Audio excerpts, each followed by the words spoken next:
Hace 7 años, lo que debería haber sido un hermoso viaje familiar se convirtió en una pesadilla para una madre. Durante un crucero, su hija y su esposo desaparecieron repentinamente sin dejar rastro. Durante años, las autoridades intentaron descubrir qué sucedió ese día, pero con el tiempo la esperanza se desvaneció al no surgir nuevas pistas ni sospechosos. Entonces, un fatídico día, 7 años después, la madre pasó por un callejón de la ciudad, y lo que vio en ese momento lo cambiaría todo. Suscríbete ahora para obtener análisis completos de casos sin resolver, historias de sobrevivientes reales y misterios de investigación de larga duración. 21 de julio de 1997. Location: Sanlúcar de Barrameda, Cádiz. La última persona que vio con vida a los Llorentes fue la chica que limpiaba su casa de alquiler. No recordaba mucho, solo que hacía calor, de ese calor que hacía que el aire se sintiera pesado y eléctrico, como si se avecinara una tormenta pero nunca llegara. Tenía 17 años y trabajaba en el circuito de verano de Capes Shore Property Company, limpiando casas de playa entre salidas. La casa número 114, Driftwood Linares, se alquiló a última hora. 2 huéspedes, una pareja, pagaron en efectivo. Llamó a la puerta a las 10:01, sin respuesta. Esperó los 5 minutos del protocolo, abrió la puerta y entró. Todo estaba en silencio, pero no quieto. El aire acondicionado estaba encendido, el refrigerador zumbaba, un libro de bolsillo, abierto sobre la mesita de noche, con las esquinas dobladas. La cama principal tenía un lado abierto, el dormitorio de invitados estaba intacto. Había 2 cepillos de dientes en el baño, una copa de vino en el suelo junto al sofá, pero no había nadie, solo una casa que parecía interrumpida, como si alguien hubiera abierto la boca para hablar y se hubiera cortado a media frase. Terminó de limpiar, dejó la llave en la caja, fichó a mediodía y no volvió a pensar en ello hasta que aparecieron los titulares: pareja desaparece de casa de alquiler, sin señales de forcejeo, sin señales de salida. Teresa y Daniel Llorente, 6 años casados, sin hijos, sin antecedentes penales, sin deudas importantes, de vacaciones en Richmond, desaparecidos. Ningún vecino los vio salir, no se llevaron el equipaje. Las toallas de playa seguían húmedas en el porche trasero. Lo único que faltaba, un espejo. El espejo del baño había sido arrancado de la pared, con los tornillos aún en su sitio, simplemente desaparecido. Los agentes del sheriff lo atribuyeron a un allanamiento, tal vez a un robo que salió mal. Pero no faltaba nada más, ni las joyas, ni el dinero, ni las tarjetas de crédito, ni las llaves de la casa. Eso fue hace 27 años. La casa volvió a estar en alquiler al año siguiente después de una nueva capa de pintura, algunas reparaciones en las paredes y un anuncio con descuento que prometía brisas marinas y encanto costero. La mayoría de los que se alojaron allí no se quejaron, pero algunos se marcharon temprano. Una mujer en 2003 dijo haber oído susurros en los conductos. Una pareja en 2011 presentó una queja por ruidos de raspaduras debajo de la bañera. Un niño de 10 años se negó a dormir en la suite principal, les dijo a sus padres que una niña lo había estado observando desde el espejo del baño. En marzo de 2024, la casa fue vendida a Julia Carmona, una restauradora de muebles de 34 años de Durham. Había perdido a su madre el año anterior y usó la herencia para comprar su primera propiedad, una casa en la playa, un nuevo comienzo. Sin malos antecedentes, dijo el agente. Sin fantasmas, sin sangre, solo paneles de yeso y una promesa. Pero 2 semanas después de mudarse, Julia quitó los azulejos detrás de la pared de la ducha y encontró el espacio de acceso. 2 de mayo de 2024. Location: Sanlúcar de Barrameda, Cádiz. La primera vez que Julia Carmona notó que el azulejo se movía bajo sus dedos, supuso que era la lechada que había estado quitando moho. Cuando la esponja se hundió ligeramente, lo justo para llamar su atención, volvió a pasar la palma por la porcelana, lisa, fría, pero algo extraña. Una leve flexión, una vibración que no pertenecía a una pared sólida. Tras ella, el océano atronaba contra el banco de arena más allá de las dunas. Este tramo de los Outer Banks estaba tranquilo en primavera, demasiado temprano para los turistas, demasiado cálido para que los lugareños fingieran que el verano no se acercaba.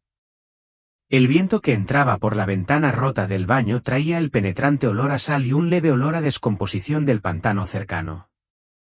Julia retrocedió un paso, entrecerrando los ojos al observar la sección de azulejos tras la estantería empotrada. Los azulejos eran blancos e impecables, con algunas grietas, como el resto del alquiler de los años 90 que ella y Pedro habían comprado hacía 6 meses en una subasta de quiebra. Frente al mar, dunas transitables, necesita un poco de cuidado, decía el anuncio. Cuidado, en este caso, significaba desmantelarlo todo, hasta los montantes.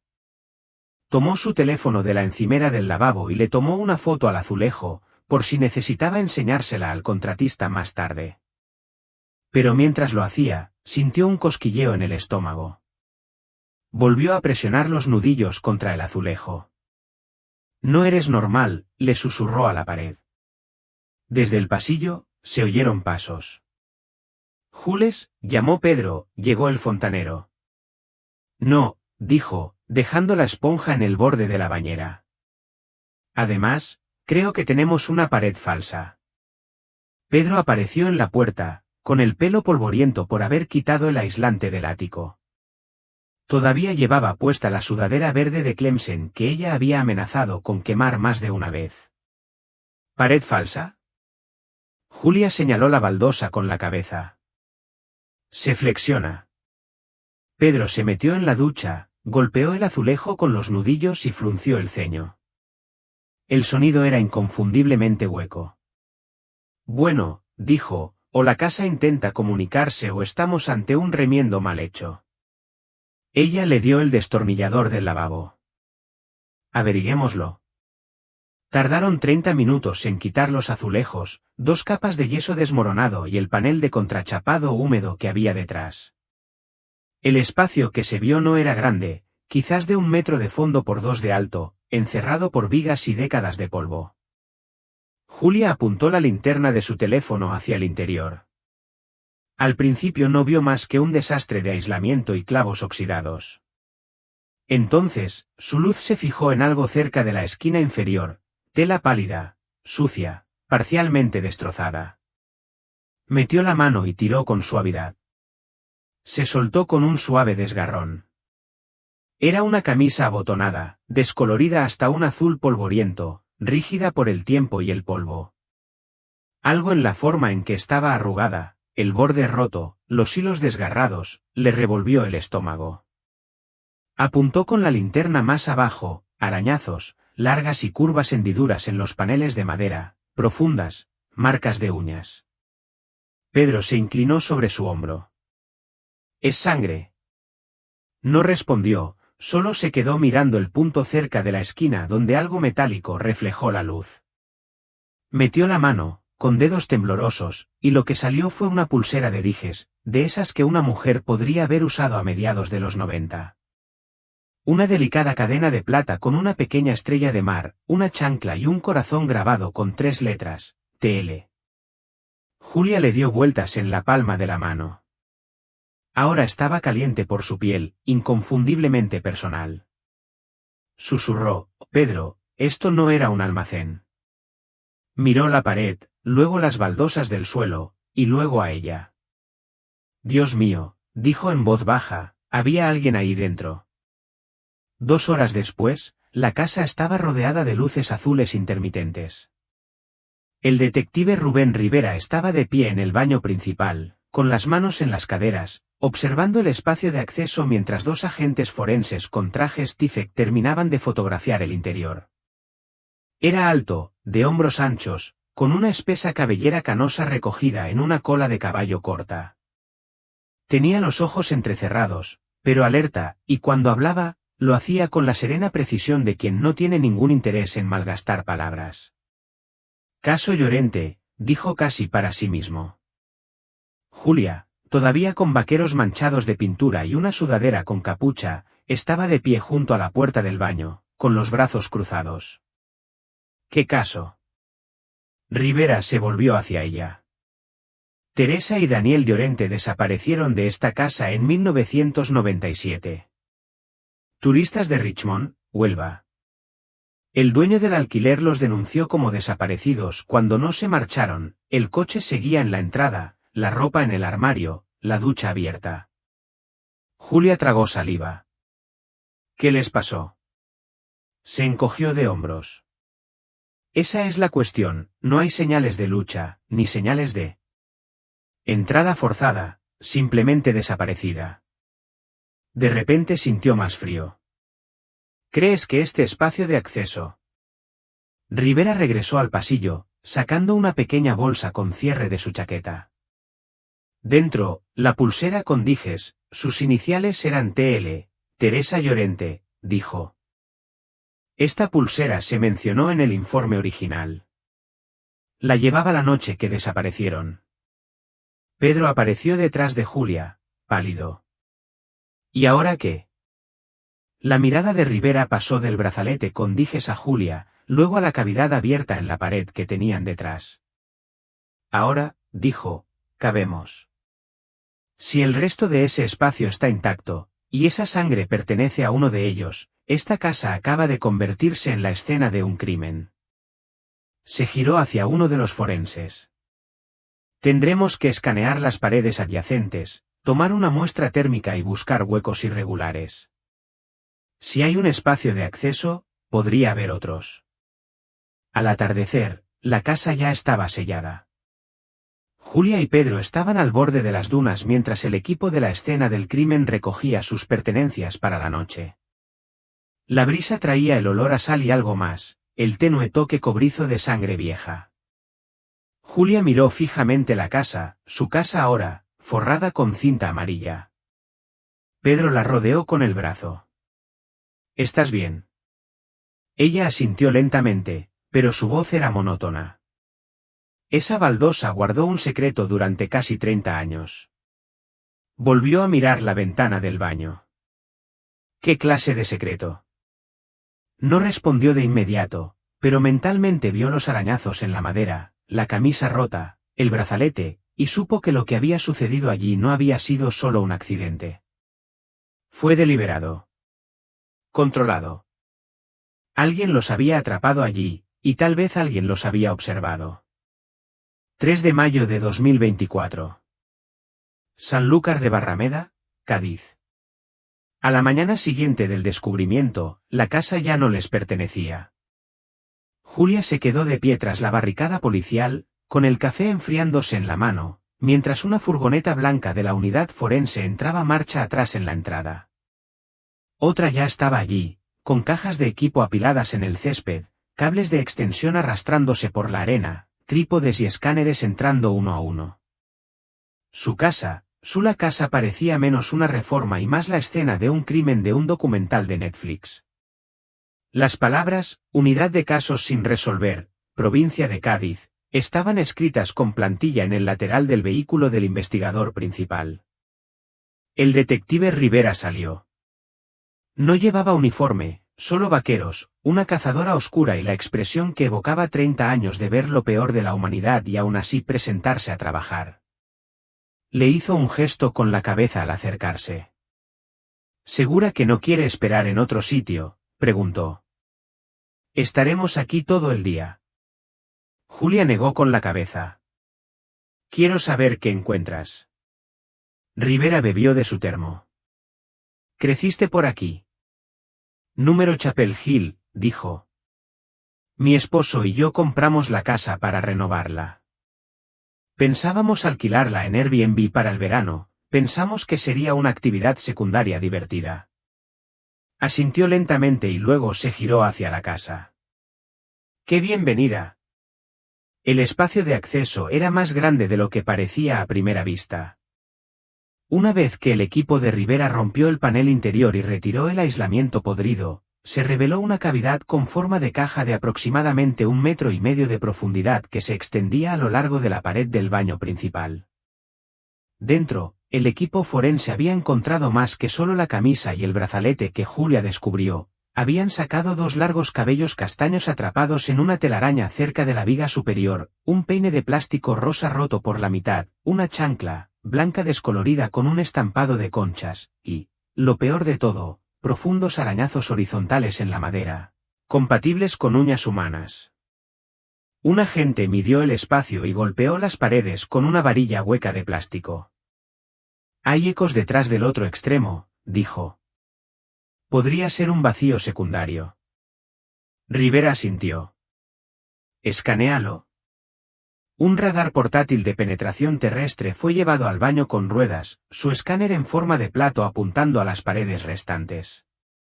La técnica lo operó en silencio, observando las líneas parpadeantes en la pantalla de una tableta. Después de 2 pasadas, habló, hay otra cavidad detrás de la pared del extremo izquierdo, una forma vertical más pequeña, de aproximadamente 1,5 metros de alto y unos 45 centímetros de ancho. Rivera se volvió hacia ella. ¿Dices que hay otra cámara? No exactamente, podría ser un defecto estructural, pero hay una clara diferencia de densidad. Tocó la pantalla. Aquí hay objetos metálicos de tamaño irregular. Podrían ser cables, clavos, o algo más. Rivera se agachó cerca de la base del muro y observó el azulejo. Esto debía estar oculto. Se enderezó y miró a su equipo. Consíganme un taladro y una microcámara. Vamos a entrar. Julia observaba desde la sala cómo la cámara de pared serpenteaba hacia el segundo vacío. El equipo había perforado un agujero lo suficientemente ancho como para que pasara la lente de fibra óptica. La imagen en la tableta era granulada, verdosa, iluminada únicamente por el LED integrado del dispositivo. Lo que reveló hizo que Rivera exhalara con fuerza, un espejo, uno de cuerpo entero, montado detrás de la pared, que daba lo que parecía una cámara estrecha e insonorizada. La imagen reflejaba el brillo de un papel pintado rosa con los bordes descascarillados, un tocador de plástico, un pequeño colchón en el suelo y peluches alineados en el zócalo. Era una habitación oculta, la habitación de un niño, construida dentro de la pared. Julia dio un paso al frente. Eso no estaba en ningún plano. Rivera no respondió al principio, se quedó mirando la pantalla. Luego dijo, tenemos un sótano en reconstrucción en Durham. Estoy haciendo que retiren esta pared, sección por sección, con cuidado. Ahora todo es prueba. Se volvió hacia ella con suavidad pero firmeza. Señora Carmona, voy a tener que pedirle que desaloje la casa hasta que concluya la investigación. Les buscaremos un lugar para usted y su esposo. El Estado puede reembolsarle la pérdida de uso. Julia tragó saliva. ¿Esa es la habitación de un niño? Rivera asintió lentamente. Sí. Y este sigue siendo el caso Llorente. Era una pareja la que desapareció en esta casa, pero lo que acabamos de encontrar podría no ser solo sobre ellos. De vuelta en la comisaría, Rivera colocó el expediente del caso Llorente sobre la larga mesa metálica de la sala de casos sin resolver. El expediente era más delgado de lo que debería, 2 personas desaparecidas, ningún cadáver, ni sangre, ni pruebas físicas, solo fotografías, una breve lista de testigos y algunas rarezas en el informe original de la escena del crimen. Rareza 1, el equipaje de la pareja fue encontrado en el dormitorio, sin abrir. Rareza 2, la ducha había estado funcionando durante al menos 6 u 8 horas antes del descubrimiento. Rareza 3, cerca del desagüe persistía un olor a lejía, pero no se conservaban restos químicos. Pasó a la entrevista con la testigo Dolores Bravo, la empleada doméstica. Ella había encontrado la escena, el informe indicaba que estaba visiblemente perturbada por el silencio. Afirmó haber oído algo parecido a un canto, aunque no se encontraron reproductores de música. Le dijo a la gente que acudió que provenía de detrás de la pared, pero nadie la tomó en serio, se calificó como una respuesta auditiva subjetiva al estrés.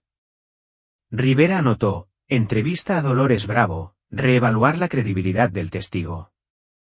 Pasó la página y se quedó mirando el último artículo del inventario original, el artículo número 24, Entrada del diario del invitado con fecha del 16 de agosto de 1997. Contenido. Se avecinan tormentas, podrían quedarse unos días más. Danny dijo, este lugar se siente demasiado tranquilo. Golpeó la página con el bolígrafo. Demasiado tranquilo. Esa noche, Julia y Pedro estaban sentados en una habitación de motel alquilada a 3 cuadras de la casa.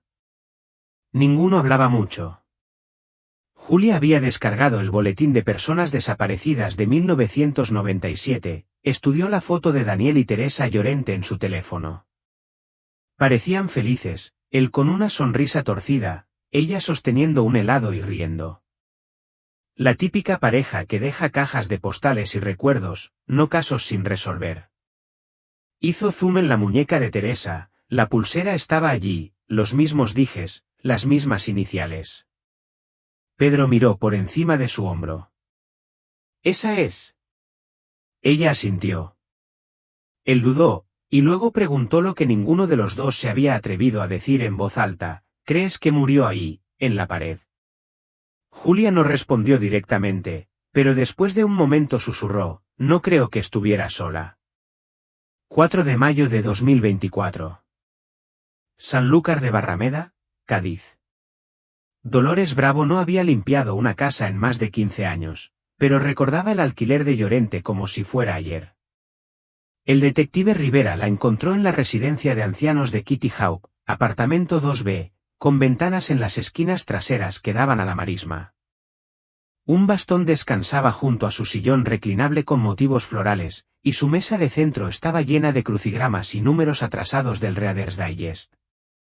Parecía más pequeña de lo que Rivera la recordaba. Carmona, aunque la edad lo permitía, aún tenía una mirada penetrante. «Estás aquí por lo de la ducha», dijo antes de que él se sentara. Rivera parpadeó. «¿Disculpe?» «Así le decíamos», dijo Dolores, alisándose la falda. «Porque la maldita ducha no paraba de correr. El día que encontré las cosas de esa pareja, seguía corriendo el agua, como si se la hubieran dejado a otra persona». Rivera sacó su libreta. «Fuiste tú quien descubrió la escena, ¿verdad?» 18 de agosto de 1997, dijo sin dudarlo. Era lunes. Siempre limpiaba los lunes, después de la rotación del fin de semana. Se inclinó hacia adelante. Pero cuando entré ese día, algo no iba bien. Para entonces, Dolores llevaba casi 12 años trabajando como empleada doméstica en la inmobiliaria Sanlúcar de Barrameda. Se enorgullecía de fijarse en los pequeños detalles, arena en la alfombra de la entrada, café rancio en el filtro, bolsas de basura con o sin doble nudo. Los Langdon debían marcharse el domingo por la mañana. Al no haberles devuelto la llave, la oficina de alquiler dio por hecho que la habían dejado dentro.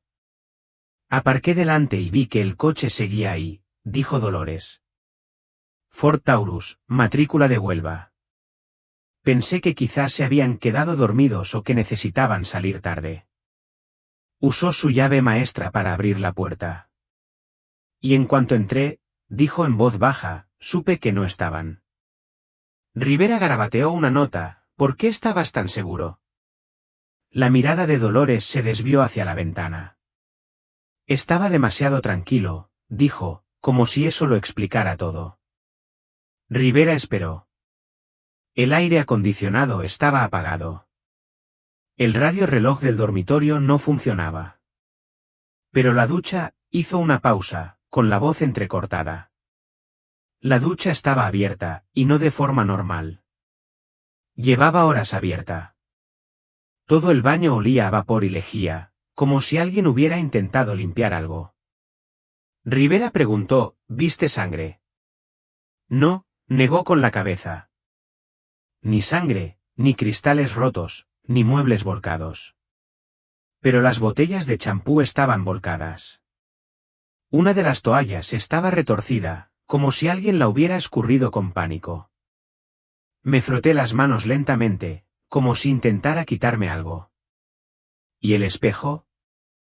Lo limpié 3 veces, pero aún quedaban manchas, como si alguien hubiera estado agarrando el borde, presionando la frente contra él. Rivera anotó los detalles, haciendo una pausa y agregó, escuché música. Levantó la vista. ¿En el baño? Débil, muy débil, como si sonara detrás de la pared. Una caja de música infantil o algo así. En ese momento, Dolores había reportado todo lo que vio, pero el agente que acudió, el agente Linares, ahora retirado, desestimó la mayoría de sus observaciones. No hay señales de violencia doméstica, ni evidencia de forcejeo. Probablemente una pareja joven huyó, le dijo. Pasa más a menudo de lo que crees. Sabía que no estaba bien, dijo Dolores. No dejas el coche, la cartera ni el equipaje. No sales de una casa así a menos que algo vaya muy mal. Rivera asintió lentamente. ¿Recuerdas algo más? Algo inusual en la distribución de la casa. Dolores dudó. Sí, dijo. La pared del baño se sentía extraña. Cuando me incliné para fregar los azulejos, mi mano golpeó, sonaba hueco. Rivera dejó de escribir. ¿Le dijiste eso al oficial? Sí, dijo con una sonrisa amarga. Y me dijo que probablemente era un mal aislamiento. Esa tarde, Rivera se encontraba en el baño destrozado de la casa Landen, ahora un esqueleto de tuberías, vigas y cableado expuesto. Los forenses habían retirado los azulejos y los paneles de la pared, trabajaban en levantar marcas de herramientas de la madera bajo la cámara oculta, la que contenía el espejo y el colchón del niño. La insonorización había sido perforada y documentada por completo. Un equipo independiente de la Unidad de Análisis de Conducta del FBI ya estaba en el lugar, revisando el espacio en busca de indicios de comportamiento ritualista, tendencias obsesivas o cualquier rastro dejado por el constructor. Esto no fue un trabajo amateur, había dicho el perfilador principal. Quien hizo esta habitación tenía tiempo, dinero y conocimientos de ingeniería estructural. Rivera se arrodilló junto al suelo del sótano, pasando una mano enguantada por los arañazos. Eran profundos, más que desesperación, había un patrón, una repetición. Algunos clavos estaban rotos dentro de la madera. Intentaba salir, murmuró. Se quedó de pie y estudió las otras paredes. ¿Alguna novedad sobre el ADN de la pulsera? El técnico de laboratorio asintió. Coincidencia positiva con Teresa Landen. El ADN mitocondrial confirma la línea materna. Aún no se ha recuperado ADN secundario. ¿Qué hay de Daniel? No hay rastro hasta ahora. Julia regresó brevemente a la propiedad esa noche escoltada por la policía. Quería recuperar algunos objetos personales, su portátil, el anillo de su abuela y una bolsa llena de papeles que había dejado en la habitación de invitados. Rivera la acompañó al entrar en la casa. Ya se sentía diferente, sin yeso ni azulejos, con las paredes en bruto, desvencijadas, como si la casa misma hubiera sido desollada. ¿Encontraron algo más aquí?, preguntó Julia, deteniéndose cerca del baño principal. Rivera guardó silencio. 2 cepillos de dientes, uno de mujer y otro de hombre. Hay rastros de sangre bajo el mango de la mujer. Podría ser por sangrado de encías o algo más. Ella asintió lentamente. ¿Alguna vez has tenido la sensación, dijo, de que una casa intenta decirte algo? La boca de Rivera se curvó en una leve sonrisa. Creo que lleva décadas gritando.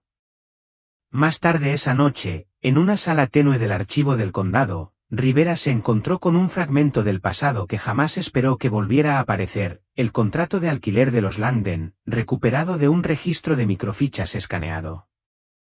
El contrato original era por 7 noches, del 10 al 17 de agosto de 1997, pero al final había una nota garabateada a lápiz, prorrogado por 3 días. Pagado en efectivo. Confirmado por llamada privada. Sin firma ni iniciales. El número de la extensión era un teléfono público frente al Hostal La Gaviota, 30 kilómetros al sur, demolido desde 2004. Rivera se recostó. Alguien prolongó la estancia de los Langdon después de que ya se habían ido, y alguien quería que se quedaran más tiempo en esa casa. 5 de mayo de 2024. Ubicación: Oficina del Sheriff de la provincia de Cádiz, Cádiz. El detective Rivera no durmió mucho la noche en que salió a la luz el contrato. Volvió a mirar la copia escaneada a la mañana siguiente bajo la pálida luz fluorescente de la sala de pruebas. La letra a lápiz al pie del contrato de alquiler de los Langdon aún le inquietaba, no solo lo que decía, sino lo que implicaba, una estancia prolongada tras la desaparición de la pareja, pagada en efectivo por alguien imposible de rastrear. Pero no fueron las palabras lo que atrajo su mirada, fue el círculo descolorido alrededor de un número de teléfono garabateado, un teléfono público rastreado hasta un motel de carretera desaparecido hace tiempo, el Blue Bucket junto a la autopista 158, arrasado en 2004. No había grabaciones de seguridad, ni registros del personal, ni registros de cámaras. Aún así, podría haber testigos. Cogió el teléfono y volvió a llamar al archivo. ¿Tenemos a alguien que haya trabajado en el Blue Bucket en los 90? La línea se quebró. Espere. Unos minutos después, la voz regresó. Se llama Beatriz Molina. Trabajó en limpieza. Ahora vive en Manteo. Rivera garabateó la dirección. Era hora de tocar más puertas. Beatriz Molina recordaba al hombre del teléfono público. Era alto, daba la espalda al vestíbulo y siempre llevaba la misma cazadora, dijo, hojeando su álbum de fotos de moteles antiguos. Dijo que se llamaba señor Vela. Rivera levantó una ceja. ¿Vela? Ella asintió. Raro, ¿verdad? No creo que ese fuera su verdadero nombre. Venía cada 2 meses. A veces se quedaba en la habitación 9, a veces solo usaba el teléfono y se iba. ¿Alguna vez vino con alguien? Beatriz entrecerró los ojos. Una vez, traía a una niña pequeña. Muy callada, de unos 6 o 7 años. Tenía una muñeca sin cara. La pluma de Rivera se detuvo. ¿Se registró con algún nombre real? Pasó las páginas a un viejo registro de huéspedes, amarillento y pegado con cinta adhesiva. Con el dedo, trazó una tinta azul descolorida. Aquí, dijo, tocando la entrada, 17 de agosto de 1997, habitación 9, pago en efectivo, nombre, Gerald Stone. Pero recuerdo su voz, el mismo tipo, la misma chaqueta, la misma sonrisa extraña y educada. Rivera se acercó. Ese era el día en que se suponía que los Langdon debían marcharse. Beatriz lo miró. ¿Entonces crees que ese hombre les hizo algo? Rivera no respondió directamente. Se levantó lentamente y miró por la ventana. Creo que alguien sabía que estarían allí un poco más. De vuelta en la comisaría, Julia se sentó frente a Rivera en la pequeña sala de entrevistas. Había regresado voluntariamente para responder preguntas de seguimiento. Rivera deslizó una carpeta por la mesa, dentro había fotos del contenido del sótano, el brazalete, el cabello, los arañazos, el peine roto. Julia las miró fijamente y luego habló en voz baja, hay algo que no mencioné. Rivera levantó una ceja. Continuó. Cuando estábamos desmontando los armarios la semana anterior a todo esto, encontré una pila de folletos, viejos, como de finales de los 90 o principios de los 2000, metidos en el fondo, detrás de un panel. La mayoría estaban mohosos, pero uno estaba doblado de forma extraña, como si alguien hubiera garabateado algo en él. ¿Lo conservaste? Ella asintió, sacando un sobremanila de su bolso. Dentro había un tríptico brillante para una excursión de avistamiento de delfines, fechado en 1997. En la solapa interior, con letra cursiva, no puedo irme todavía. Me está mirando desde detrás del espejo. A Rivera se le aceleró el pulso. ¿Dónde encontraste esto?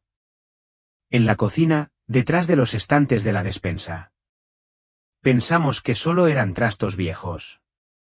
Revisó la letra y luego pasó a la página siguiente. Otra nota, esta vez más temblorosa: anoche oí a alguien respirando dentro del muro. Rivera levantó la vista. Esta es Teresa. Tiene que serlo. El laboratorio forense lo había confirmado, la letra coincidía con la firma de Teresa Langdon en su licencia de conducir, obtenida del microfilm del DMV. Julia permaneció en silencio, atónita, mientras Rivera lo explicaba. Escribió esto durante los últimos días de su estancia, lo que significa que podría haber seguido viva después del plazo oficial de desaparición. Julia tragó saliva. Entonces, ¿por qué no escapó? Rivera no respondió de inmediato. En cambio, metió la mano en una segunda carpeta y sacó una nueva foto, porque alguien se aseguró de que no pudiera. Deslizó la imagen hacia ella. Era el marco de una puerta, apenas visible tras el aislamiento. Fijos en los cimientos había una serie de pernos de hierro perforados en el suelo, grilletes. ¿Quién construyó esta cámara?, dijo Rivera en voz baja, nunca planeó que ella saliera. El descubrimiento desencadenó una investigación exhaustiva sobre la empresa administradora de propiedades original que había operado la casa en los años 90. La mayoría de los empleados estaban jubilados o dispersos, pero un nombre destacaba: Gregorio Calvo, administrador de propiedades de 1996 a 1998. Se encargó de la reserva de los Langdon, presentó la documentación final sobre personas desaparecidas, y luego desapareció. No hay dirección de reenvío ni registros fiscales posteriores a 2001. Rivera sacó una vieja foto personal escaneada de los archivos y la comparó con los registros de huéspedes del motel. La firma de Gerald Stone coincidía. Gregorio Calvo era el señor Candel. Al quinto día, los forenses forzaron una tercera cámara sellada detrás del baño de invitados. Encajada en la pared, junto al calentador de agua, había otra cavidad estrecha, no más grande que una cabina telefónica. Contenía una videocámara oxidada, un taburete plegable, una caja de cartón llena de cintas VHS sin etiquetar y una foto en blanco y negro con los bordes curvados. Rivera la levantó a contraluz. Mostraba a Teresa Langdon sentada en un colchón en la habitación secreta, con las muñecas atadas y los ojos muy abiertos. Detrás de ella, visible en el espejo, había un hombre con una cazadora oscura sosteniendo una cámara. Los bordes de la foto estaban pegajosos y descoloridos, evidencia de un crimen meticulosamente oculto durante décadas. Huellas dactilares, pero el rostro en el reflejo era nítido, la misma mandíbula angulosa, la misma calvicie, los mismos ojos que había visto en el expediente personal. Era Gregorio Calvo. Esa noche, Julia se quedó sola en la terraza trasera, observando las olas romper contra la orilla. La casa, su casa, resplandecía tras ella, desprovista de paredes, destrozada como un cadáver abierto para la autopsia. Cerró los ojos e intentó imaginar a Teresa y Daniel, dos personas que vinieron allí en busca de paz, de tranquilidad, y en cambio, encontraron algo observándolos desde el interior de las paredes. 6 de mayo de 2024. Ubicación: Laboratorio Criminal del Condado de Currituck, Cádiz. El diario estaba húmedo, doblado en las esquinas e hinchado por años de humedad, pero había sobrevivido. Los técnicos lo encontraron dentro de una bolsa Ziploc, escondida bajo una sección del aislamiento del ático. Durante la tercera inspección completa de la casa, el plástico estaba cubierto de polvo, pero bien sellado.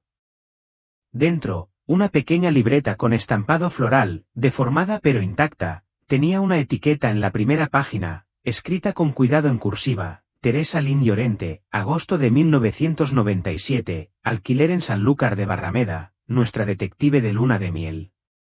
Rivera la leyó 3 veces. La primera lectura fue clínica, la segunda horrorizada, la tercera lo obligó a cerrar la carpeta y salir. 11 de agosto de 1997. Daniel me preparó café esta mañana antes de que saliera el sol. Caminamos descalzos por la playa y nos reímos de los cangrejos fantasmas. Creo que ambos necesitábamos esto. Ha sido un año duro, pero este lugar es hermoso y tranquilo, quizás demasiado tranquilo. 13 de agosto de 1997. Se acerca una tormenta. Me encanta. Parece que somos los únicos en la Tierra. Danny dice que el zumbido del aire acondicionado no le deja dormir. Intentó desenchufarlo, pero está cableado. La luz del baño parpadea a veces. Sigo pensando que alguien se mueve tras el cristal, sombras, nervios. 14 de agosto de 1997. Algo anda mal. Anoche me desperté y oí música como una nana, pero Danny estaba dormido. Fui al baño y el espejo estaba empañado, salvo por la huella de una mano, demasiado pequeña para ser suya, más pequeña que la mía. Le pregunté esta mañana, dijo que estaba soñando, pero no es así. Sé que no lo estoy. Rivera pasó a las últimas páginas. La letra había cambiado, más apresurada, las palabras más apretadas. 15 de agosto de 1997. Danny se comporta diferente, distante. Lo pillé de pie frente al espejo del baño susurrando. Cuando le pregunté qué hacía, dijo, escuchando. No ha probado la comida ni duerme. Intenté salir de casa a dar un paseo esta mañana, pero el cerrojo estaba echado desde fuera. Jura que no lo hizo, pero ¿quién más podría hacerlo? 16 de agosto de 1997. ¿Se fue? Me desperté y la cama estaba vacía. Sus cosas están aquí, sus zapatos, su cartera, pero Danny no está. He buscado por toda la casa. Creí oírlo en la ducha, pero el agua estaba fría. No había nadie, solo el espejo. Creo que hay algo dentro. Rivera empujó el diario por la mesa hacia Julia, ahora sentada junto al coordinador de pruebas del laboratorio. Dudó antes de recogerlo. ¿Esto era suyo?, preguntó en voz baja. Rivera asintió, confirmado por el análisis de escritura y las coincidencias de residuos de aceite de piel. La bolsa conservó más de lo que esperábamos. Es auténtica. Julia empezó a leer, con cada página, su expresión se ensombrecía. No son solo notas paranoicas, susurró. La estaban vigilando. Rivera sacó una segunda foto del archivo, el espejo oculto del espacio de acceso, recién sacado de la cavidad para su análisis. El cristal era de doble cara, dijo. Un espejo de observación estándar, de los que se usaban en las antiguas salas de interrogatorio. Instalado desde el interior de la pared, quien lo construyó podía verla. A Julia se le revolvió el estómago. Creí que Danny la estaba mirando. No creemos que fuera Danny. Ni entonces ni quizá nunca. En un sobre aparte, hallado bajo el mismo panel del ático, los forenses recuperaron 3 fotografías Polaroid, todas tomadas en la habitación oculta. Una mostraba el colchón, otra una bandeja con comida, mantequilla de cacahuete y mermelada, rodajas de manzana y una botella de agua, y la tercera mostraba a Teresa dormida bajo una fina manta rosa, con la cabeza apartada del objetivo. En el borde de la última foto, alguien había escrito con rotulador negro, «Sigue siendo hermosa, sigue siendo mía». Rivera se reunió con la doctora Lorena Heredia, perfiladora del FBI, al borde de la escena sellada más tarde ese mismo día. Esto es un comportamiento organizado, dijo, hojeando los materiales. Meticuloso, con mentalidad controladora, probablemente alguien con experiencia en carpintería o instalaciones. Sin entrada forzada, sin armas, solo dominación psicológica y control ambiental. ¿Crees que mantuvieron viva a Teresa?, preguntó Rivera. Heredia asintió. Por un tiempo. Las notas sugieren un cautiverio prolongado, y el tono, no solo está asustada, está confundida. Esa confusión es una herramienta. ¿Y qué hay de Danny?, preguntó Rivera. Nunca dijo haberlo vuelto a ver. Posibilidades, se fue, lo mataron o lo transformaron, lo coaccionaron como ella temía. Rivera se cruzó de brazos. Así que podría haber quedado atrapada sola, a pocos metros de donde pudiera haber ayuda. El doctor Heredia miró la pared destrozada, las vigas expuestas, los cables colgando como venas. Podría haber estado a centímetros del rescate, y nadie lo sabía. Esa noche, Julia no pudo dormir. Sentada en la cama del motel, con el portátil abierto, revisando los archivos de noticias en busca de alguna mención de los Llorentes. Había titulares antiguos: pareja desaparece de un alquiler en la playa, sin rastro, y desaparición en Sanlúcar de Barrameda, algunas fotos granuladas, una vigilia con velas, pero nada más. Entonces, sumergida en un editorial de 1999, encontró algo escalofriante: el contratista local Gregorio Calvo, quien trabajó brevemente para la ahora desaparecida Capesore Property Company, se negó a comentar sobre la desaparición, pero dijo: la gente viene aquí a desaparecer. Algunos simplemente lo hacen mejor que otros. Se quedó mirando la cita. Calvo no solo ocultaba la verdad, sino que estaba orgulloso de ella. 7 de mayo de 2024. Location: Sanlúcar de Barrameda, Cádiz. El sonido se escuchó a las 2:11 de la madrugada. Julia se incorporó en la cama del motel, con el corazón acelerado, sin saber al principio si lo había soñado, hasta que volvió a oírse un clic metálico seguido de un leve silbido, como el del aire al pasar por un pasillo estrecho. Se giró hacia el baño.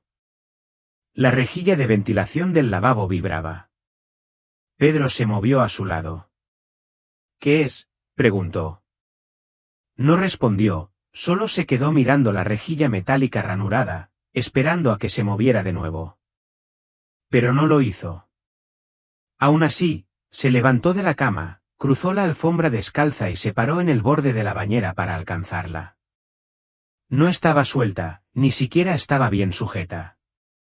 La desatornilló con la base de un cuchillo de mantequilla del cajón de la cocina, y dentro, justo después del borde del conducto, había una grabadora de casetes, cubierta de polvo pero intacta.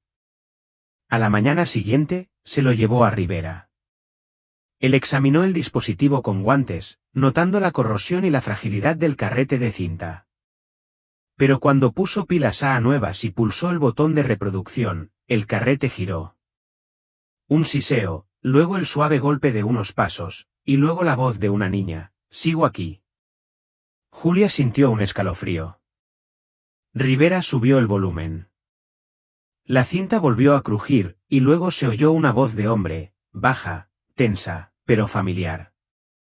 «Teresa, por favor, deja de gritar. Nos oirán». Jadeó. ¿Eso fue? Rivera asintió. Daniel Llorente. La voz continuó: «Te dije que no pelearas. Lo empeorarás. Quédate en la habitación de la princesa. Haz lo que él dice». A Julia le temblaban las manos. La habitación de la princesa, lo mencionó en el diario. Rivera se recostó. «Tenemos algo más». Sacó un sobremanila de la carpeta y se lo deslizó. Dentro había una transcripción impresa del microcasete: 35 minutos de miedo entrecortado, sollozos apagados, la voz de Daniel quebrada por la presión. Para el minuto 19, la cinta se oscureció: «Ahora viene de noche. Oigo girar las tuercas. Nos observa por el respiradero. Teresa no come. No habla. Creo que se ha vuelto loca. Me dijo que seríamos especiales, que éramos los primeros, pero no los últimos». Más tarde, Rivera examinó el conducto de aire original donde probablemente se había escondido el dispositivo.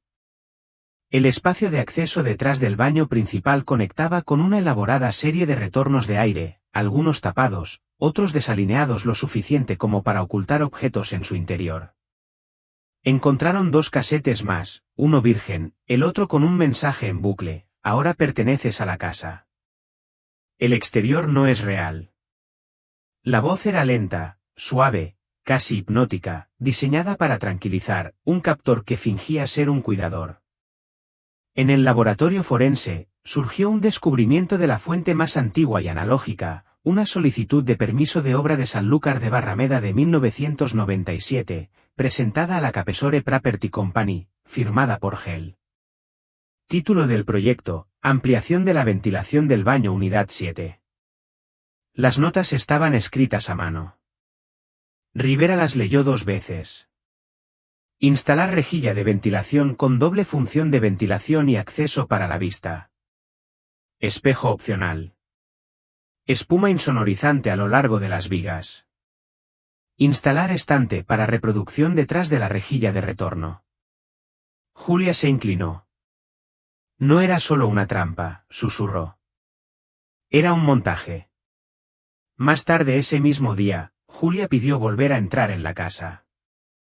No tenía una razón concreta, solo un dolor insoportable, la necesidad de volver a las habitaciones, de ver con sus propios ojos lo que habían arrancado de las paredes. Rivera lo permitió bajo supervisión. Habían quitado las tablas del suelo, las vigas expuestas, los paneles de yeso desmontados hasta los montantes, pero la estructura de la casa aún conservaba una extraña intimidad, como adentrarse en un recuerdo ajeno. Entró lentamente en el baño principal, sus pasos resonaban en el marco hueco. Entonces levantó la vista, habían quitado la rejilla de ventilación sobre el lavabo, un espejo que antes estaba encima ahora estaba en el suelo, agrietado por la mitad, y en la esquina del marco, grabada con un objeto afilado, se leía, aún aquí. Julia se giró, conteniendo la respiración, porque justo entonces, desde algún lugar del interior del conducto de ventilación, oyó una respiración. 8 de mayo de 2024. Location: Sanlúcar de Barrameda, Cádiz. Encontraron el pasadizo tras la pared de la despensa, no era visible a simple vista, al menos no de inmediato. El contorno había quedado oculto bajo capas de yeso pintadas con un estampado floral costero que combinaba con el resto de la cocina de los años 90. Pero un equipo forense capacitado sabía que buscar inconsistencias en la separación de los montantes, una pequeña diferencia en el sonido al golpear, fluctuaciones en la presión del aire. Entonces encontraron la unión. Al retirar la pared, tablón a tablón, se reveló un pasillo estrecho, lo suficientemente ancho como para que un hombre caminara de lado, rozando los hombros contra la pared de yeso. Al final del pasillo, una pared falsa con un panel corredizo, instalado con maestría, daba al espacio de acceso del baño principal. Rivera la observó fijamente. Quien construyó esto no solo quería esconderse, dijo. Quería tener acceso. Dentro del pasillo oculto, los técnicos descubrieron una bandeja plegable, 2 termos grandes, varias bandejas de papel para comida con restos de comida, crema de cacahuete, galletas, bolsitas de puré de manzana, todo desecado por el tiempo, pero aún reconocible. Algo aún conservaba su forma, un inventario manuscrito pegado a la pared. Cada entrada, fechada y etiquetada como comida 1, comida 2 y hasta comida 62, tenía cada línea seguida de una casilla marcada como casilla con visto comido o rechazado. Rivera lo leyó en silencio, algunos días Teresa comía, otros no. Lo más escalofriante, una nota final al final, escrita con rotulador rojo, está empezando a escuchar. Sigue sin llamarme papá, pero lo hará. Julia se dio la vuelta. Un análisis del pasadizo oculto reveló huellas dactilares, las de Daniel Llorente cerca del entrepiso, pero en el panel corredizo y la bandeja de comida había un tercer juego, sin identificar, pero compatible con otro recuperado anteriormente. Los 2 juegos de huellas detrás del espejo y en el pasillo eran de las mismas manos, alguien con un profundo conocimiento de la estructura de la casa, alguien que entraba y salía sin ser visto, alguien que trataba las habitaciones secretas como una rutina, como el servicio de habitaciones. Rivera murmuró, empiezo a ver la casa de otra manera, no como una escena del crimen, sino como una máquina. Cada respiradero, cada hueco en la pared, cada panel insonorizado, construido deliberadamente para el control, no para la ocultación. Todo dentro de este lugar fue construido para la representación. De vuelta en la oficina del sheriff, Rivera sacó el expediente original de la desaparición de Llorente y lo colocó junto a los nuevos informes de pruebas.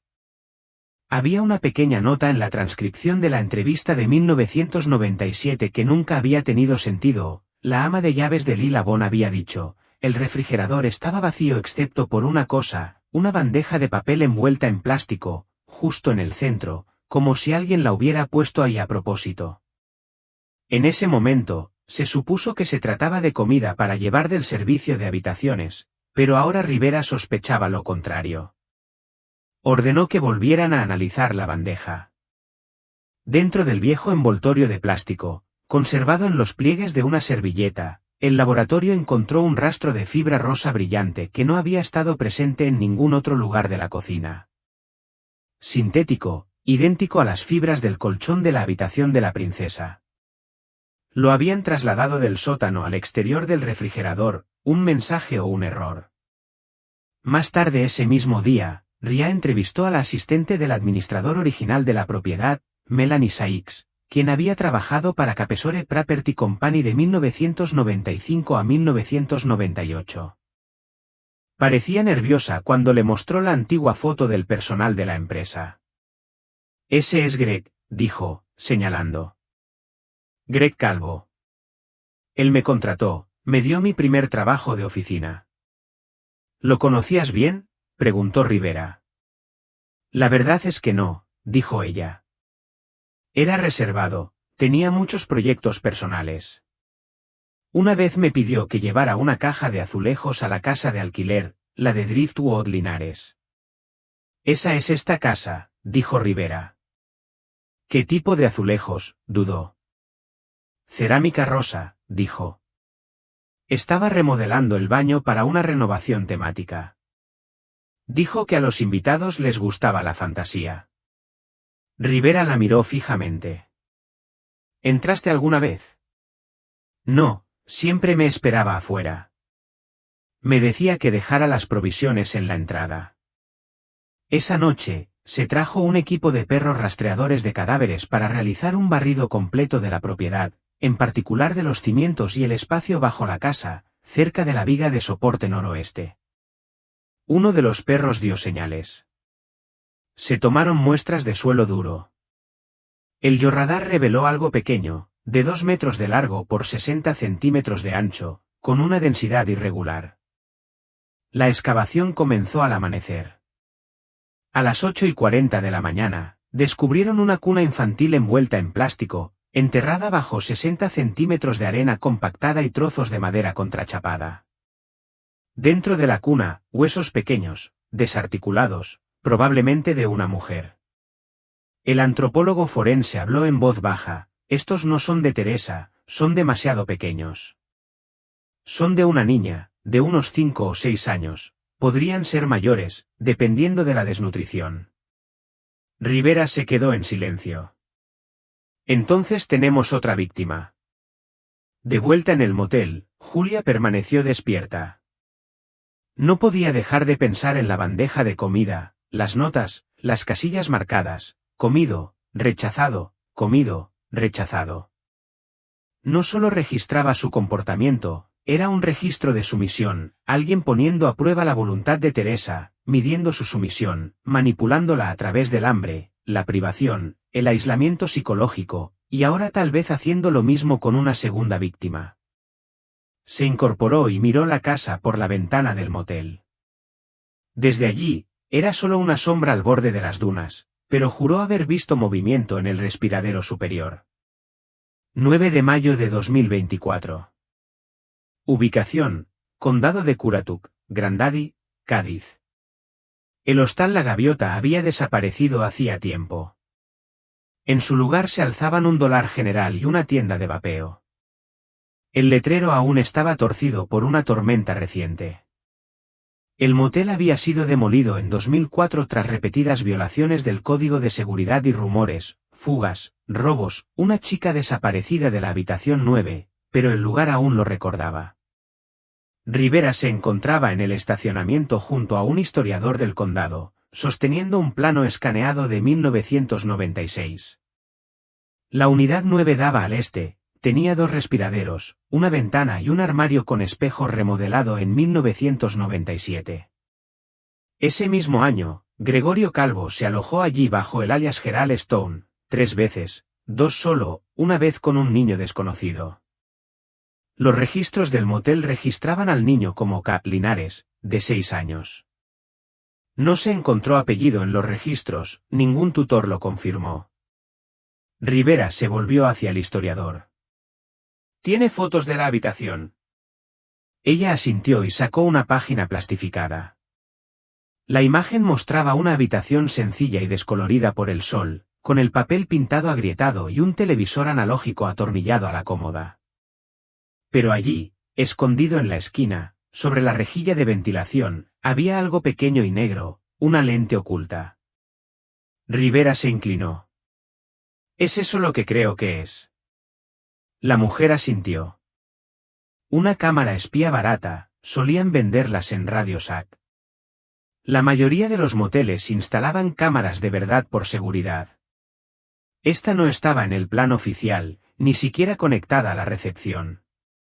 La implicación era clara, la habitación 9 no era una habitación de motel. Era una sala de audiciones, un espacio controlado donde Calvo podía evaluar el comportamiento, monitorear las reacciones, medir el miedo y practicar. ¿Y la casa que compró Julia? Esa fue la última función. Esa misma tarde, Rivera localizó una pieza que aún se conservaba del motel original, un extrabajador de mantenimiento, ahora de 71 años, llamado Enrique Durán. Enrique me encontró en un restaurante junto a la carretera, tomando café solo y evitando el contacto visual. ¿Trabajaste en la habitación 9? Preguntó Rivera. A veces. ¿Te acuerdas de Calvo? Enrique apretó la mandíbula. Sí. Pensé que era demasiado educado. Siempre daba las gracias y dejaba el cambio exacto. Rivera deslizó una foto por la mesa, una de las Polaroids del sótano, que mostraba a Teresa atada y medio dormida con el espejo detrás. ¿Reconoces esta habitación? Enrique lo estudió y asintió. Esa no es la casa de la playa, es el motel. Mira el rodapié y el espejo que puse. Rivera sintió que se le aceleraba el pulso. ¿Tú instalaste ese espejo? Sí. Calvo lo mandó a entregar especialmente. Me dijo que lo montara bien ajustado, sin huecos de luz.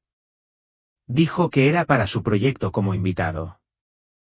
Rivera se inclinó hacia adelante. ¿Sabes quién era la chica? Enrique se puso serio.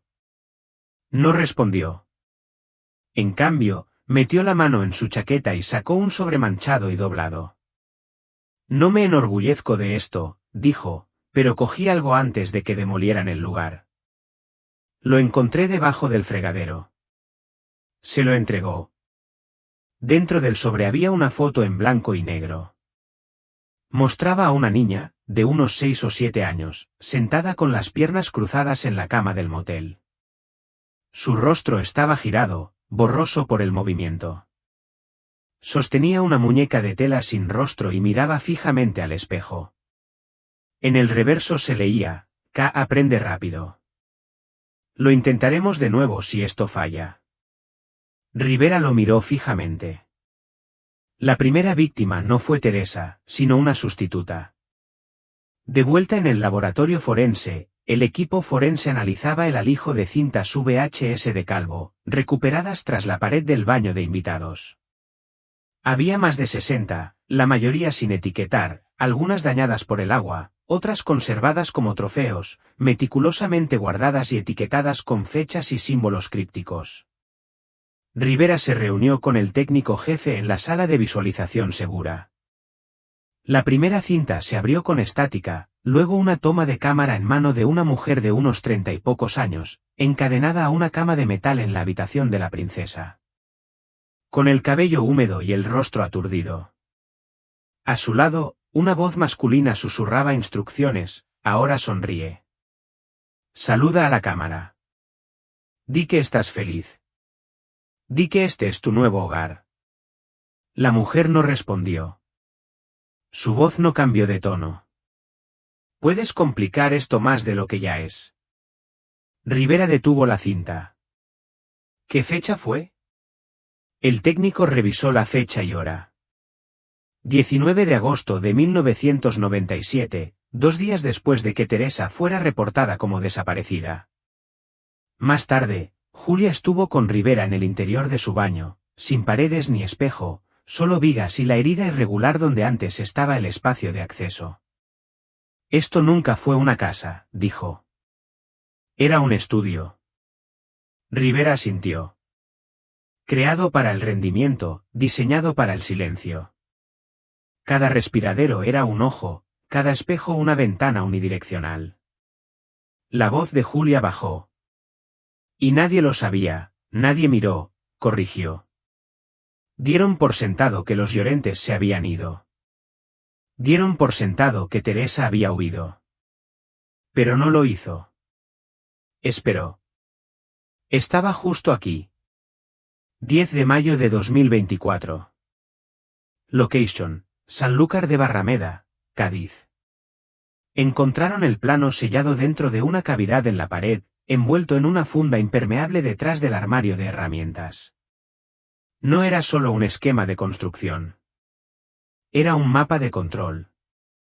El detective Rivera lo extendió sobre la mesa de pruebas, con el peso de sus manos enguantadas. El papel crujía por el paso del tiempo, sus esquinas se curvaban, pero la tinta era nítida.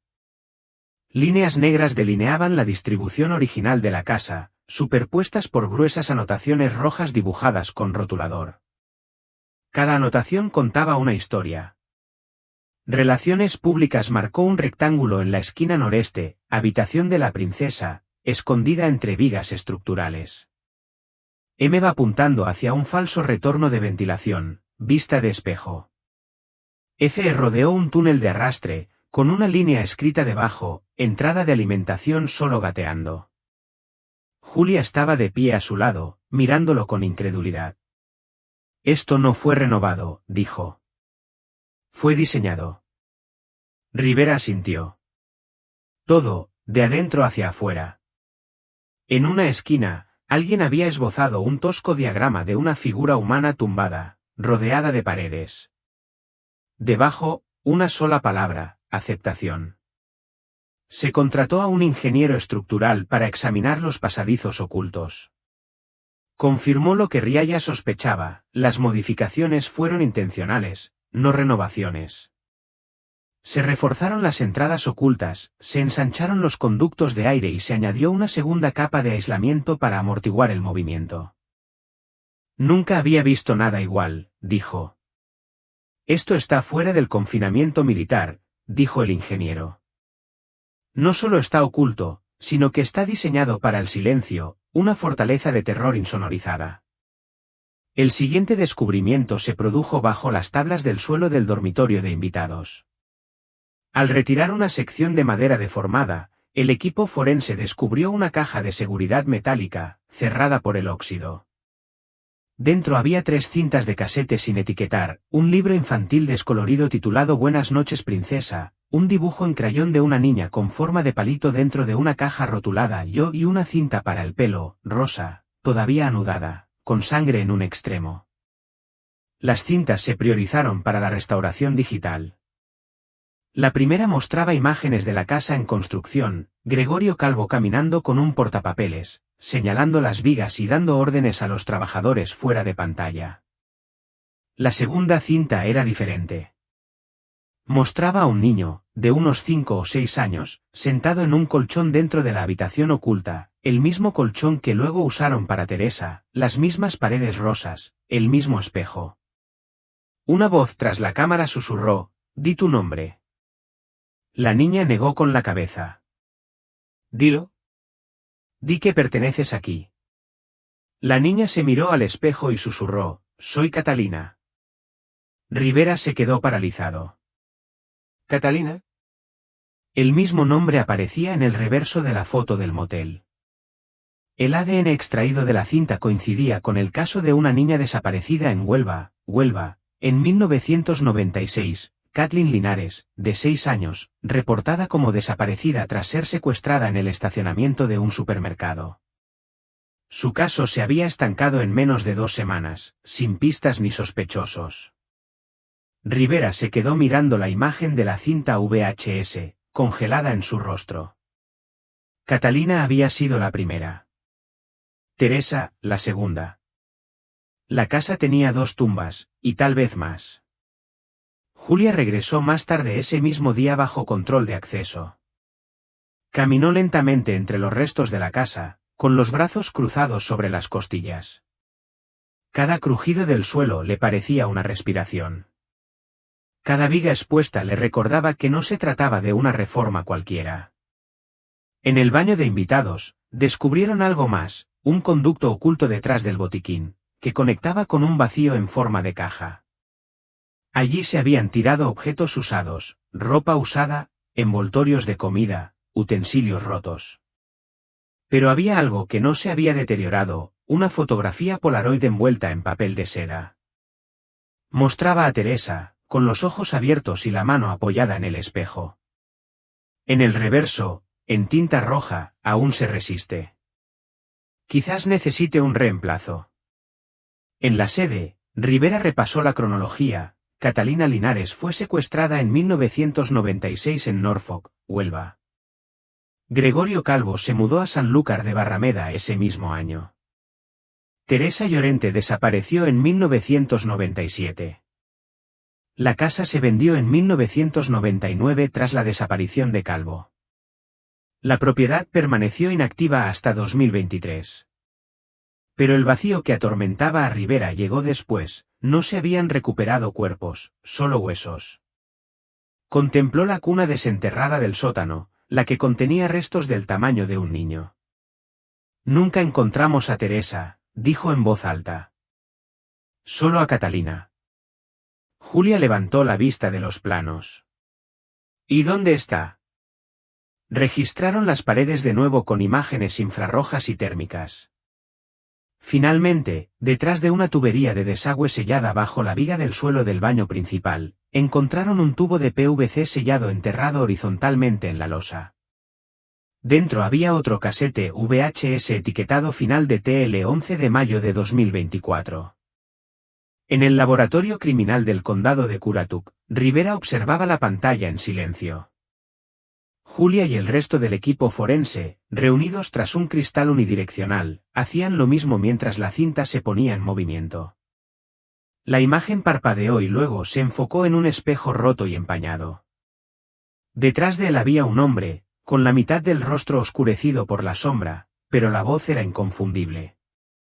¿Querías respuestas? Aquí las tienes. Gregorio Calvo, de 47 años por aquel entonces, sin camisa, con el pelo enmarañado, parecía delgado y enfermo, como si la casa también hubiera empezado a consumirlo. La gente cree que uno puede andar por la vida sin ser visto. No es cierto. La gente lo ve todo, simplemente no sabe lo que mira. Inclinó la cámara. Teresa Llorente yacía acurrucada en el colchón de la habitación de la princesa, apenas consciente.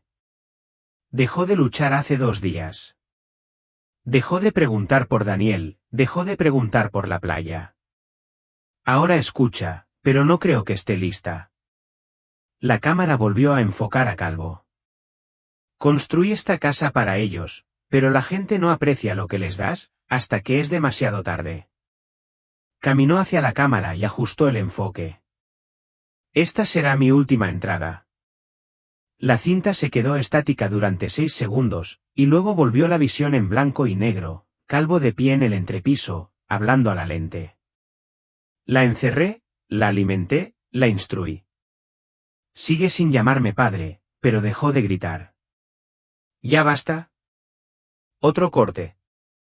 Calvo estaba sentado frente al espejo de la habitación de la princesa, con el cristal empañado por la condensación.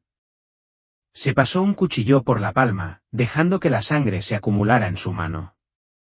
Si nadie te ve, quizá ya te hayas ido. El último segmento fue el más largo. Mostraba a Teresa sentada contra la pared del fondo, aturdida, apenas respirando. La voz de Calvo, fuera de cámara, preguntó, ¿qué eres ahora? Una larga pausa, y luego Teresa susurró, yo no. Él volvió a preguntar, ¿qué quieres? Su voz tembló. La cinta terminó con la cámara colocada en el suelo, mirando hacia el colchón, solo respiración, luego oscuridad. Julia se apartó de la pantalla, con los ojos húmedos y la mandíbula apretada. Sobrevivió más de lo que nadie creía, susurró. Rivera asintió. Semanas. Quizá meses. Hasta que la matara o escapara. ¿O alguien la ayudó?, dijo Julia. ¿Daniel? Rivera negó con la cabeza. No hay rastro. No hay segundo cuerpo. Y aún no hemos encontrado a Calvo. Pero encontraron algo más, continuó Rivera. Al fondo de la habitación de la princesa, escondido en el rincón izquierdo, bajo el aislamiento, sellado tras una pared de yeso pintada, había un frasco de vidrio. Dentro había una nota doblada, escrita con tinta apresurada y descolorida. Rivera la leyó en voz alta. Si alguien encuentra esto, me llamo Teresa Llorente. Tengo 33 años. Vine aquí con mi esposo Daniel. Ya no está. No sé si estoy viva, no sé si esto es real, pero sigo aquí. Por favor, no me abandonen. Julia susurró, ella escribió eso después de que la declararon desaparecida. Rivera asintió y luego dijo la parte que los dejó helados a ambos, no hay fecha. Podría haberlo escrito una semana después, o un año después. Las pruebas de ADN realizadas en la cinta VHS y el frasco confirmaron la presencia de células cutáneas femeninas compatibles con la línea materna de Teresa. La nota de papel también tenía las huellas dactilares de Calvo en un borde. Significaba dos cosas: Teresa vivió lo suficiente para escribirla, y Calvo la leyó y la selló, no quería que la encontraran. La investigación se amplió. Se notificó a la Interpol, se emitió una orden de búsqueda y captura en 6 estados. Rivera compareció ante la prensa esa noche, presentando lo que pudieron confirmar: la casa estaba diseñada para detener y acondicionar psicológicamente a múltiples víctimas. Un niño había sido identificado positivamente. Gregorio Calvo seguía vivo en 1997, posiblemente desde antes. El destino de Teresa Llorente seguía sin confirmarse, no había cuerpo ni restos. El caso ya no estaba cerrado. Esa noche, Julia condujo hasta el borde de las dunas y aparcó en silencio. Contempló la casa, ahora acordonada, con las ventanas selladas con etiquetas de evidencia y la entrada tapiada. En algún lugar de su interior, Teresa había pasado sus últimos días, o había escapado, o había desaparecido en un sistema que jamás la reconocería. Julia cerró los ojos y susurró en la oscuridad, ¿a dónde fuiste? Y detrás de ella, en el viento, el mar, la arena, casi sintió como si algo respondiera. 13 de mayo de 2024. Loucaschens, Huelva, Sanlúcar de Barrameda, Cádiz. No era Teresa. La chica de la cinta, bajita, morena, de unos 7 años, no era Teresa Llorente. Julia lo supo en cuanto vio la imagen granulada recuperada del contenedor del motel detrás del demolido hostal La Gaviota. La chica era más pequeña, su postura demasiado rígida, como si la hubieran obligado a guardar silencio. El análisis del FBI lo confirmó: la niña grabada era Catalina Linares, la primera víctima conocida, y posiblemente no la última. Pero eso no fue lo que dejó helada a Julia. Fue la voz tras la cámara, no la de Calvo, sino la de Daniel Llorente. Repite la rima, Catalina. Silencio, Catalina. Dile. La voz de la chica era apenas audible: si me porto bien, veré la luz. Si me porto mal, será una noche eterna. La cinta terminó con estática. Julia miraba la pantalla. Daniel no solo miraba, sino que participaba. Rivera se apoyó en la mesa, con los brazos cruzados. Si eso es cierto, Teresa no solo desapareció, sino que la traicionaron. Regresaron al tablero de pruebas, todo lo relacionado con el sótano, los planos, el motel y ahora la voz de Daniel en múltiples grabaciones. Una conclusión se volvió más difícil de negar: Calvo no trabajaba solo. En varios vídeos, se oían pasos superpuestos a la voz de Calvo. En uno, Calvo habla mientras otro hombre alimenta a la niña a través del respiradero de la pared. Las muestras de ADN del respiradero revelaron dos hombres, el de Calvo y una coincidencia parcial con el padre de Daniel Llorente. Julia miró la pantalla. Él lo ayudó. Rivera no respondió, porque eso significaba que cada titular, cada declaración familiar entre lágrimas, cada pista falsa durante 27 años había sido una tapadera. Exhumaron el patio trasero de los padres de Daniel en Williamsburg. Bajo el cobertizo del jardín, enterrado bajo cemento, los perros detectores de cadáveres alertaron 2 veces. Los investigadores encontraron una caja de herramientas oxidada envuelta en lona. Dentro había un VHS etiquetado entrenamiento de L, un pendiente de mujer y una confesión escrita a mano, medio quemada y manchada de agua pero legible.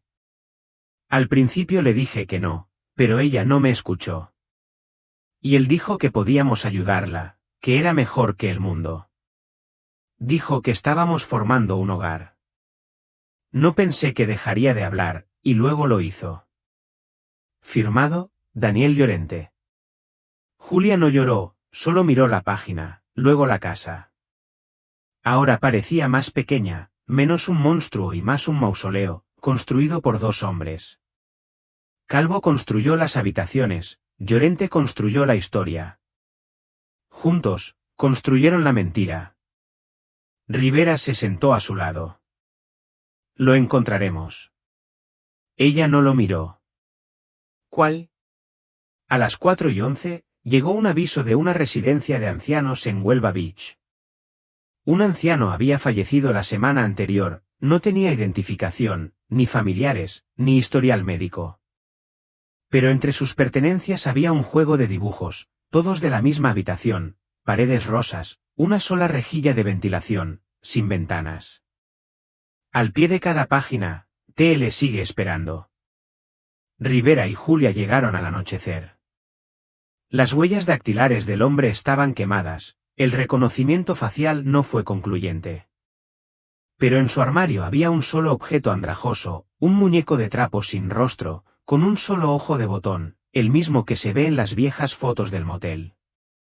En el bolsillo del pecho de la chaqueta del hombre había una nota. La vi dormir durante años, pero nunca dejé de oírla gritar. Enterraron los restos de Catalina Linares junto a su antigua escuela primaria.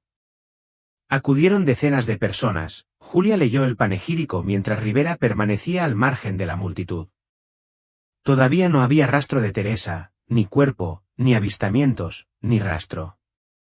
Pero Julia ahora creía algo: no había muerto, había escapado porque alguien la había ayudado, alguien que no aparecía en las cintas, ni Calvo, ni Daniel, alguien que conocía la distribución, alguien que selló el respiradero y dejó una última nota en la pared, grabada tras un panel de espejo descubierto recientemente durante la remodelación: no se ha ido.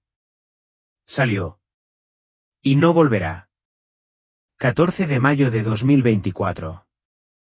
Location: Sanlúcar de Barrameda, Cádiz. Desconocido. Se suponía que nunca se encontraría la puerta, no la puerta principal que usaban los turistas, la que aparecía en todas las fotos de alquiler durante años, sino la otra. La que estaba detrás del calentador de agua, más allá del sótano sellado, tras los montantes. No tenía pomo ni marco, solo un hueco que daba a la oscuridad absoluta. Rivera y Julia permanecieron juntas, respirando con dificultad mientras se desprendía el último trozo de yeso. Una brisa las golpeó, un aire frío y tenue proveniente de algún lugar más profundo. Dios mío, susurró Rivera. Esto no era un espacio angosto. Es un túnel. Primero enviaron una cámara remota. Recorrió 7 metros. Al final del túnel, una trampilla cerrada con clavos desde dentro y junto a ella, un par de zapatos pequeños, rosas, cubiertos de polvo. Rivera se arrodilló, iluminando el interior con su linterna. Las huellas están desgastadas, murmuró. Alguien estuvo caminando sobre ellas durante mucho tiempo. Julia no habló. Se quedó mirando la pared cerca de la puerta, docenas de arañazos, todos a la altura de un niño, verticales, incontables, algunos superficiales, otros desesperados. Debajo, una palabra grabada en cursiva temblorosa, afuera. La trampilla daba a una habitación enterrada de no más de 1,5 metros de ancho. Contenía un colchón, una lámpara rota, un espejo de plástico, una cuerda aún clavada al poste de la esquina y un juego de páginas de diario arrancadas de un cuaderno de espiral. La mayoría eran ilegibles, manchadas, la tinta húmeda estaba borrosa, pero una destacaba. Rivera la sostuvo bajo la luz. Cree que no recuerdo mi nombre. Ahora me llama de otra manera, pero lo escribo aquí para no olvidarlo, Teresa. Cuento los días. Creo que llevo aquí 200, quizá más. Pero sé que se está cansando. Tose por las noches. Duerme poco. A veces se olvida de cerrar la puerta con llave. Un día la atravesaré y no volveré. Julia levantó la vista. Salió. Rivera asintió lentamente y nunca miró hacia atrás. El público quería una resolución, un titular, un nombre. Pero no había ninguna Teresa Llorente en ninguna base de datos moderna, ni huellas dactilares, ni licencia de conducir, ni declaración de impuestos, ni certificado de defunción. Rivera empezó a creer que la chica que escapó no solo huyó, se borró a sí misma. 2 días después, una enfermera de un albergue para mujeres en la zona rural del oeste de Huelva presentó un informe de admisión inusual de 2003. Una mujer de unos 35 años, sin identificación, se identificó como Tess Reiner. Se negó a responder preguntas personales, se quedó 3 noches y nunca regresó. En los márgenes de la hoja de admisión, la enfermera había garabateado, la paciente repite la rima en voz baja, si estoy bien, veré la luz. Julia se sentó en la cama del motel con la nota en el regazo. Susurró, vivió. Vivió durante años. Rivera se quedó en la puerta. Si está ahí fuera, no quiere que la encuentren. Quizás no, dijo Julia. Pero quizá alguien la escuche. Quizá alguien más, que aún está atrapado, escuche su historia. Ella lo miró y se dio cuenta de que ellos también podían irse. El caso de Gregorio Calvo se registró oficialmente como expediente abierto póstumo. Los restos de Daniel Llorente fueron incinerados por orden federal, sin que ningún familiar los reclamara. Pero la casa fue incendiada deliberadamente, públicamente, en un acto de purificación, de desafío. Julia se quedó al borde de la multitud mientras las llamas se elevaban, con el rostro iluminado de naranja por el humo. La habitación de la princesa, las rejillas de ventilación con espejos, la puerta abierta, habían desaparecido.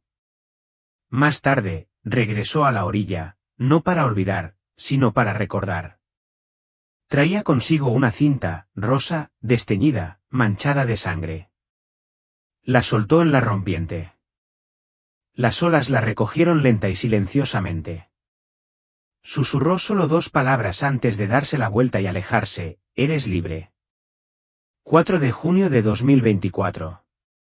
Ubicación, desconocida. Una mujer tras el mostrador de un motel de carretera pregunta un nombre. Duda un segundo y luego dice, Tess. Tess Reiner. La recepcionista no levanta la vista. La habitación está lista, dice. Salida a las 10. Tess asiente y toma la llave, habitación 6. Es pequeña, limpia, demasiado silenciosa. Pero no huele a lejía ni a podrido. No hay rejillas de ventilación ocultas, ni espejos en el techo, solo una lámpara sencilla, una cama mullida y una ventana con cerradura. Deja la mochila, saca un cuaderno y un lápiz y comienza a escribir. Creen que estoy muerto. Quemaron la casa. Me nombraron en las noticias. Lo llamaron horror, lo llamaron maldad, pero no lo llamaron como realmente era, hogar. No porque lo quisiera, sino porque fue donde aprendí lo que tenía que llegar a ser.